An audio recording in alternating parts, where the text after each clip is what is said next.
여러분 안녕하십니까? NBS 투데이입니다.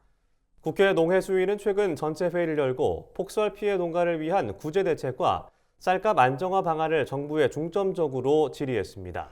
회의에 참석한 여야 의원들은 농식품부에 쌀값 20만 원 회복을 위한 강력한 대책이 필요하다고 한 목소리를 냈습니다. 이은영 기자가 전해드립니다. 국회 농림축산식품해양수산위원회는 13일 전체 회의를 열고 폭설로 인한 농업 피해와 쌀값, 12.3 비상계엄 사태 등의 현안을 정부 당국에 질의했습니다. 이날 전체 회의에선 여야 모두 정부의 강력한 쌀값 안정책을 요구했습니다.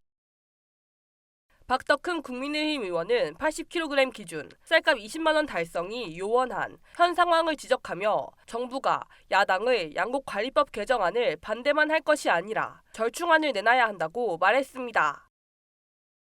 쌀값 때문에 여야 다 20만 원은 돼야 된다는 이야기를 다들 하셨잖아요. 이 양곡관리법을 반대만 하지 마시고 이게 여기에서 또 지금 민주당이 안을 냈잖아요. 예. 그럼 거기에도 절묘하게 또 이 생각을 해보시라고.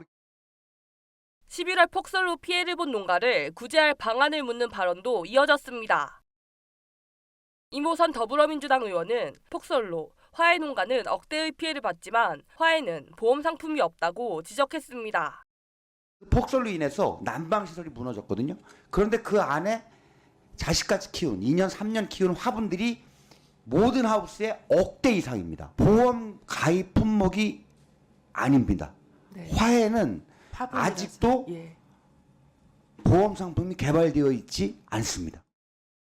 무기질 비료 구매 지원 등 내년도 농업 예산에 반영되지 않은 부분을 정부가 신경 써줄 것을 당부하는 목소리도 나왔습니다.